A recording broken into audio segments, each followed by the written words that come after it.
ಹುರುಳಿಕಾಳು ಪಲ್ಯ ಮತ್ತು ಹುರುಳಿಕಾಳು ಸಾರು ಮಾಡೋದಕ್ಕೆ ಇದು ಕಾಳನ್ನ ರೆಡಿ ಮಾಡ್ಕೊತಾ ಇದ್ದೀವಿ. ಮೊಳಕೆ ಕಟ್ತೀವಿ ಇದನ್ನು, ಆವಾಗ ಜಾಸ್ತಿ ಪೌಷ್ಟಿಕಾಂಶ ಇರುತ್ತೆ. We are going to make horse gram, sprouted horse gram sabzi and rasam. For that we are preparing the sprouts of horse gram. ಹುರುಳಿಕಾಳನ್ನ ತೊಳೆದು ನೆನೆಸಿಟ್ಕೊಂಡಿರೋದು ರಾತ್ರಿನೇ ಒಂದು 8ರಿಂದ 10 ಗಂಟೆ ನೆಂದಿದೆ. ಇವಾಗ ಇದನ್ನು ಮೊಳಕೆ ಕಟ್ತೀವಿ. This horse gram has been soaked for around 8 to 10 hours. Now we are going to show how do we sprout these. You can sprout this using an airtight container also, but some amount of air will be needed in the beginning, or you can use a cloth like this. We do it traditionally with a cloth, cotton cloth. ಇದನ್ನು ಒಂದು ಟೈಟಾಗಿರೋ ಮುಚ್ಚಳ ಇರೋ ಡಬ್ಬಿನಲ್ಲೂ ಹಾಕಿಡ್ಬೋದು, ಮೊಳಕೆ ಬರುತ್ತೆ. ನಾವು ಈ ಥರ ಬಟ್ಟೆನಲ್ಲಿ, cotton ಬಟ್ಟೆನಲ್ಲಿ ಕಟ್ಟಿಡ್ತೀವಿ. ಟೈಟಾಗಿ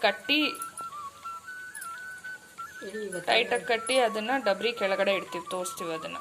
ಅದು ಫುಲ್ ಡೇ ಜಾಸ್ತಿ ಹೊತ್ತಿಟ್ಟಷ್ಟು ಜಾಸ್ತಿ ಮೊಳಕೆ ಬರುತ್ತೆ. The longer you keep, the longer will be the germination and the sprouts. This should be tight and ಗಾಳಿ ಆಡಬಾರ್ದು. Make it into a potli like this and then cover it with a big vessel. ಅದು ಒಂದು ಮೂಟೆ ಥರ ಮಾಡಿ ಅದನ್ನು ಡಬ್ರಿನಲ್ಲಿ ಮುಚ್ಚಿಡ್ತಾರೆ. ಇದು ಇವಾಗ ಬೆಳಗ್ಗೆ ಮಾಡ್ತಾ ಇದ್ದೀವಿ, ನಾಳೆ ಬೆಳಗ್ಗೆ ತನಕ ಹೀಗೆ ಬಿಡ್ತೀವಿ. We leave it like this for 24 hours, 24 ಗಂಟೆ. ಆಮೇಲೆ ಮೊಳಕೆ ಬಂದಿರೋದು ತೋರಿಸ್ತೀವಿ. ಹುರುಳಿಕಾಳು ಈ ಥರ ಬಟ್ಟೆ ಕಟ್ಟಿಟ್ಟಿರೋದು 2 ದಿವಸಕ್ಕೆ ಈ ಥರ ಮೊಳಕೆ ಬಂದಿದೆ. ಚಳಿಗಾಲ ಅದರಿಂದ. ಬೇಸಿಗೆಗಾಲದಲ್ಲಿ 1 ದಿವಸಕ್ಕೆ ಈ ಥರ ಬರುತ್ತೆ. ಅಕಸ್ಮಾತ್ ಚಳಿಗಾಲದಲ್ಲಿ ಬರ್ತಾ ಇಲ್ಲ ಅಂದರೆ ಮೊಳಕೆ ಈ ಥರ ಹಾಟ್ ಬಾಕ್ಸಲ್ಲಿ ಇಟ್ಟು ಕೂಡ ಮೊಳಕೆ ಬರಿಸ್ಬೋದು, ಮುಚ್ಚಳ ಮುಚ್ಚಿಬಿಟ್ಟು. This the horse gram which has sprouted. This has taken about 2 days. Since it is winter now, in the summer it will take just 1 day to sprout. In case if it is not sprouting, you can keep this cloth wrapped into a hot box and put on the lid so that the heat is retained. ಕಾಳಿನ ಸಾರಿಗೆ ಮತ್ತು ಪಲ್ಯಕ್ಕೆ ಈ ಥರ ಮೊಳಕೆ ಕಟ್ಟಿರೋ ಕಾಳು tomato ಹಾಕ್ಕೊಂಡು 7ರಿಂದ 8 ಸತಿ ಬೇಯಿಸಿದೆ, whistle ಕೂಗ್ಸಿದೆ.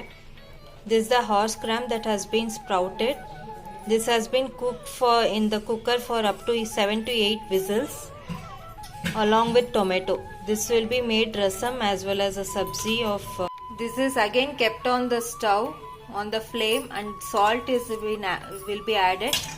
And let it boil for 5 minutes so that the salt is ingrained into the horse gram. ಇದು ಒಲೆ ಮೇಲಿಟ್ಟು ಹಾಕಮ್ಮ.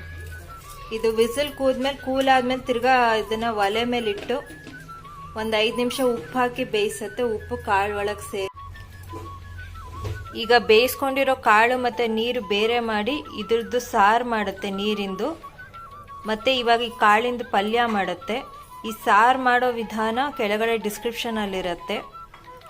The horse gram which was boiling for 5 minutes after the salt had been added, it will be separated now. The horse gram and the water will be made into rasam, the video of which will be in the description below. And the sabzi, now we'll go ahead with the sabzi of. ಈ ಕಾಳಿಗೆ ಇವಾಗ ಒಗ್ಗರಣೆ ಹಾಕಿ ಪಲ್ಯ ಮಾಡುತ್ತೆ. This horse gram will be it will be made into sabzi by adding tadka, onion, freshly grated coconut, coriander, curry leaf, green chili, this is jaggery, finely chopped onion. Along with others it will be added. ಈಗ ಒಗ್ಗರಣೆಗೆ ಈರುಳ್ಳಿ ಬೇಕಿದ್ರೆ ಹಾಕೋಬಹುದು, ಹಾಕೊಳ್ಳಲ್ಲ ಅಂದವ್ರು ಇದನ್ನ ಬಿಡಬಹುದು. ಸ್ವಲ್ಪ ಜಾಸ್ತಿ ಅನ್ನೋ ರೀತಿನೇ ಕಾಯಿ ತುರಿ, ಕೊತ್ತಂಬರಿ, ಕರಿಬೇವು, ಹಸಿರುಮೆಣಸಿನ್ಕಾಯಿ, ಸ್ವಲ್ಪ ಬೆಲ್ಲ. ಬಾಣಲೆಗೆ ಕಾದಿರೋ ಎಣ್ಣೆಗೆ ಸಾಸಿವೆ ಹಾಕೊಳ್ಳಿ. To a heated oil in the pan add mustard seed, let it splutter. ಇದು ಚಿಟ್ಕೊಟ್ಟಿದ ನಂತರ ಮೆಣಸಿನ್ಕಾಯಿ, green chilli, chana dal and urad dal, ಕಡಲೆಬೇಳೆ, ಉದ್ದಿನಬೇಳೆ, ಸ್ವಲ್ಪ ಫ್ರೈ ಮಾಡಿ, ಸ್ವಲ್ಪ ಹುರ್ಕೊಂಡ ನಂತರ ಕೆಂಪಾದ ನಂತರ let it become little red. ಹಿಂಗ್ ಆರ್ ಆಸಫಟೀಡ, ಇಂಗು,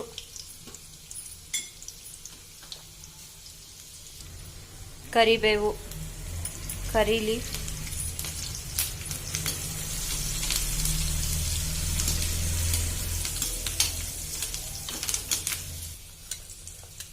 ಫೈನ್ಲಿ ಚಾಪ್ಡ್ ಆನಿಯನ್, ಸಣ್ಣಗೆ ಹೆಚ್ಚಿರೋ ಈರುಳ್ಳಿ,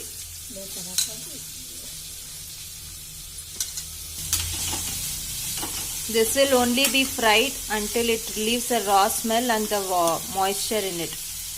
ಇದು ಸ್ವಲ್ಪ ಹೊತ್ತು ಹುರಿಯತ್ತೆ, ಹಸಿ ವಾಸನೆ ಮತ್ತೆ ಅದು ನೀರಂಶ ಹೋಗೋ ತನಕ.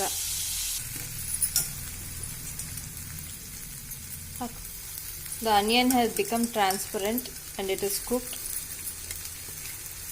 Now add the horse gram. ಇದು ಈರುಳ್ಳಿ ಹುರಿದ ನಂತರ ಹುರುಳಿಕಾಳು ಬೇಯಿಸ್ಕೊಂಡಿರೋದು ಹಾಕ್ಕೊಳ್ಳಿ.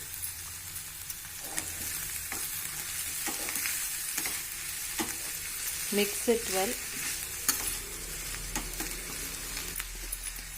Add salt if required. Also salt has been added while this was cooking in the water. ಉಪ್ಪು ಬೇಕಿದ್ರೆ ಹದ ನೋಡ್ಕೊಂಡು ಹಾಕೊಳ್ಳಿ, ಯಾಕಂದರೆ ಈ ಮುಂಚೆ ಒಂದ್ಸತಿ ನೀರಲ್ಲಿ ಬೇಯಿಸುವಾಗ ಉಪ್ಪು ಹಾಕಿ ಬೇಯಿಸಿದೆ. ಬೆಲ್ಲ, jaggery. If jaggery is not there or optional you can use sugar as well. ಬೆಲ್ಲ ಇಲ್ಲ ಬೇಡ ಅಂದರೆ ಸಕ್ಕರೆ ಹಾಕ್ಕೊಳ್ಳಿ. ಕಾಯಿ ತುರಿ, freshly grated coconut. Let this cook for a while. Add coriander. Then ಇದು ಸ್ವಲ್ಪ ಬೆಂದ ನಂತರ, ಬಿಸಿಯಾದ ನಂತರ ಕೊತ್ತಂಬರಿ ಸೊಪ್ಪು ಹಾಕೊಳ್ಳಿ. Switch off the stove and then add the coriander and lemon juice. ಒಲೆ ಆರಿಸಿದ ನಂತರ ಕೊತ್ತಂಬರಿ ಮತ್ತೆ ನಿಂಬೆ ಹುಳಿ ಹಿಂಡ್ಕೊಳ್ಳಿ.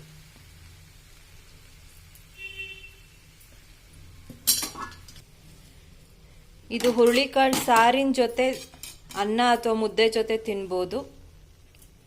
The rasam made of this horse gram and this sabzi and the rice can be had, or it can be had with ragi balls.